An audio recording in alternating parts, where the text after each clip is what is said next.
Hello, Gemini. Welcome to your quantum reading. This is for Gemini, Sun, Moon, or Rising. As always, welcome to my cross watchers. Cross watcher, you could be dealing with a Gemini. The message could be for you, so feel free to take it however it resonates with you and your situation. Keep in mind that these are general and timeless readings. If you want to book a one-on-one, my website information is down below in the description box. Just go ahead and subscribe your email there. That way you will always get an email notification every time my availability opens up. You can also follow me over on Instagram. That information is also down below. And I just post more things on quantum physics and crazy stuff over there. So yeah, thank you guys as always for liking, subscribing. Thanks for all the ways you've supported the channel. Let's dive into this interesting thingamajigger. Okay. Alrighty, Roo. So the first card that you have out is Bracken. Hopefully you can see that. So Gem, this card is really interesting because it talks about kind of removing yourself, maybe not being in the public eye, and that it doesn't matter what anyone else thinks. You might be kind of honoring your process right now and not rushing things, because there's an element of what was it that it said about this card? It was very interesting the way that they worded it, because it said something along the lines of exercising patience. It's going to benefit you the most in your situation. And it's kind of like you are trying to find an ingredient that you need to succeed in your goal. And it might not come immediately rushing in, but not come immediately, but rushing after it. Oh, yes.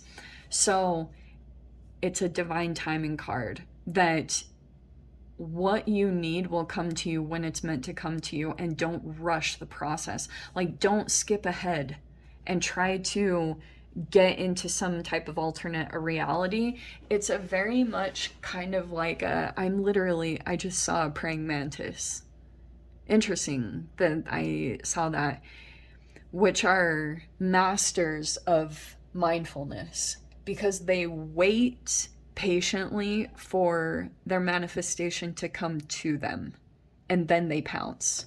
Okay, so it's interesting. I can see that for right now, and it might be because you're still healing. Gem, I'm getting that you've got some powerful energies around you in some way, shape, or form, and I'm getting like there could be pressure coming in from some other sources. I don't know if it's like a father or a boss, or if it's even a woman. Again, don't get caught up by gender, but there could be an element where you're feeling a sense of like this Aries season recently could have felt competitive. And it's kind of like it might be that you need to let your healing process finish. The Star card is all about a renewal. And it could be saying you, for right now, obviously you guys know where you're at. So gauge your own. If this is not your message, it's not your message. But it might be saying that there are outside energies, especially with all this fire, that might be driving you a bit. Like if you're feeling a little bit pulled by competitiveness, or you've got someone that wants things done their way, like my time.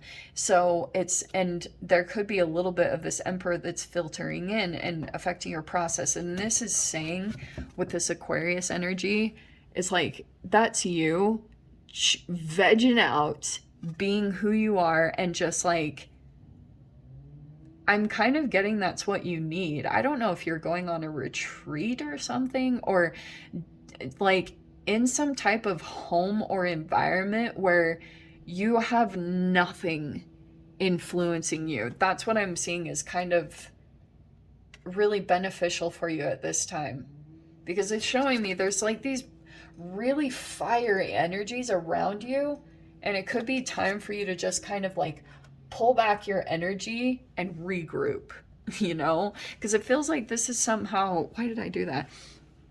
This is somehow connected to the Aries season right? That we just went through, there was a lot of fire and power dynamics. There could have been a boss, there could have been like a lot of things that were helping you to get moving, but I feel like it's like an interesting balance of slowly building something, the star card, like going at your own pace. Don't let people influence the pace that you're at right now or push what you need to do or get done, okay? Yeah, I keep hearing that, go at your own pace. Yes. There could have been gaslighting or a stalemate, or someone's trying to like influence you. And it could have been too, Gem, that you could have got caught up with the Emperor energy, that you had like kind of gaslit yourself thinking you needed someone else's approval, because that can sometimes happen. That's a chemical thing or an archetypal thing that can happen when an emperor comes around, someone who has a position of power or authority. And it could have been that you kind of deceived yourself thinking you needed this person's like approval. Like if you were in a competition in some way, it's like, no, you can go do it yourself. You have that inner strength to produce whatever it is for yourself. So we've got Strength card, freaking insane amount of fire. A lot of really fiery elements. You've got the Three of Pentacles and the Three of Swords. Okay. There it is. This feels like a triangulation, I'm not gonna lie. It could have been in work, or you could have felt kind of like the odd one out. Like, why did I just see that too? A third wheel. I just saw that too. There was something here about a situation that you're going in a different direction of this, because I'm seeing this could have put you in a place. It's very animalistic. Like, I'm kind of seeing weird images with, I'm seeing the weirdest things in your reading, Gem, seriously. Because this Strength card kind of feels like a person who's backed into a corner and, you know, like an impulse, a survival kind of instinct that will come out when you feel cornered or, you know, ganged up on. So it could be that you felt kind of backstabbed or betrayed or something. And this kind of makes sense. Someone could have come in recently. It could have been a very influential person or a very attractive person in their own right. Like, sometimes the way I see this King of Wands, no matter what their sign is, they have physical attraction. I'm also hearing of their voice was very attractive. Like, it was very,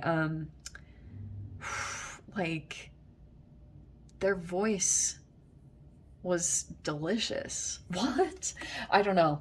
I don't know if that's for any of you guys, but I just heard that. So this person, I do get that they're like, you could have been pushed out of something or something got taken from you. If this is like a work environment, I do feel like someone could have come in and tried to take your power from you.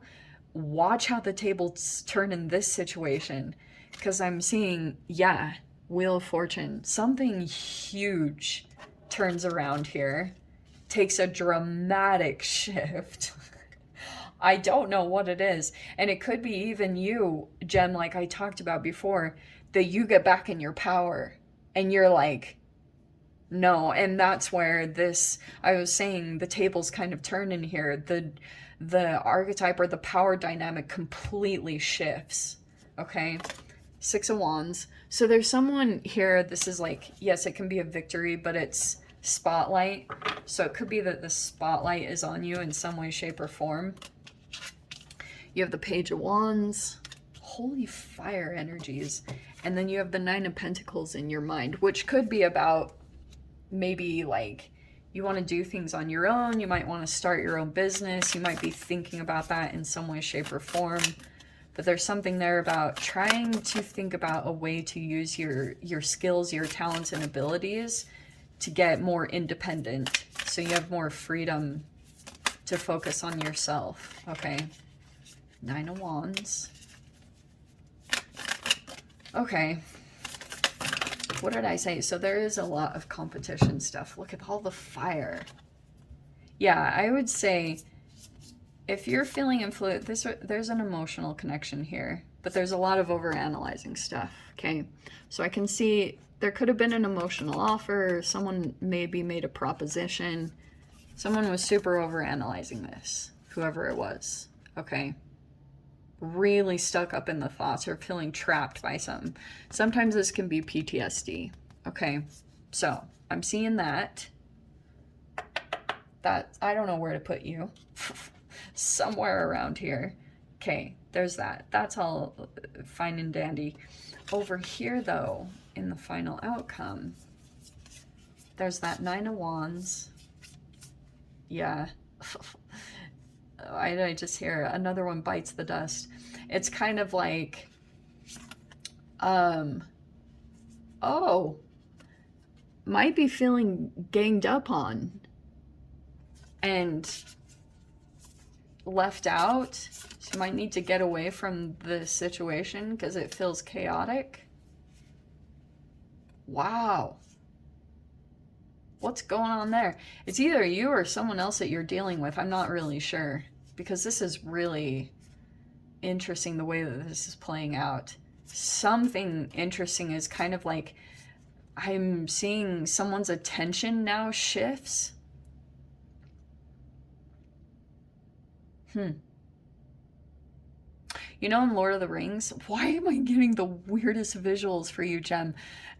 You know, in Lord of the Rings, like the all-seeing eye, I'm getting that type of a situation. Like now the target is on you, or the what is that word? That phrase?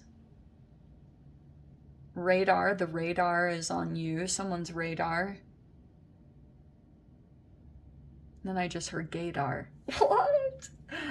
Oh my gosh, I don't even know what's happening. So yeah, I feel like you or someone getting out of Dodge, you know, like getting away from this chaos, because it just keeps repeating some type of feeling abandoned, left out in the cold, you know, just feeling once again like you stand alone, like you, something like that. I would truly question, you know, there's an element of gaslighting here, so I'm going to be very cautious about how I approach this, but I'm saying, like, first question your narrative in your mind that brought you into the situation, because that can really shine a light on your current frequency, like the thoughts that you're producing that are pulling you into specific dynamics, and then the narrative that you are defending in a way, you know, because a lot of people, what we will do unconsciously is we try to continue patterns from our childhood where we were originally placed. So if you were a victim in childhood, you can go into dynamics and still kind of like paint yourself as a victim.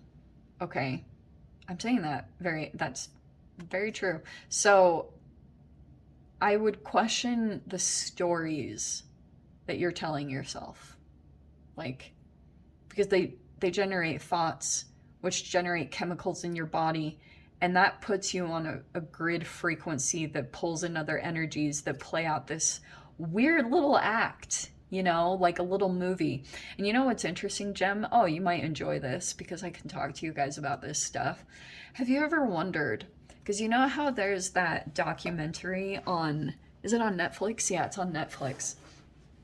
Like the social media experiment, and how it talks about that social media is controlling like our dopamine releases. But you know, it's interesting because that started a long time ago with movies and Hollywood and sitcoms and reality TV shows.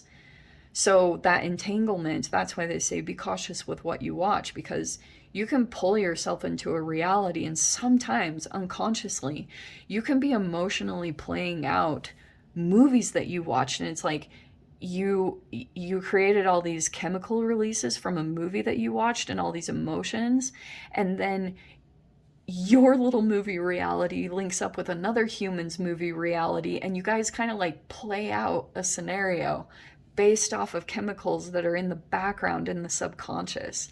Isn't that a trip to think about? Wow, very interesting. So, Gem, Thanks for indulging in my craziness.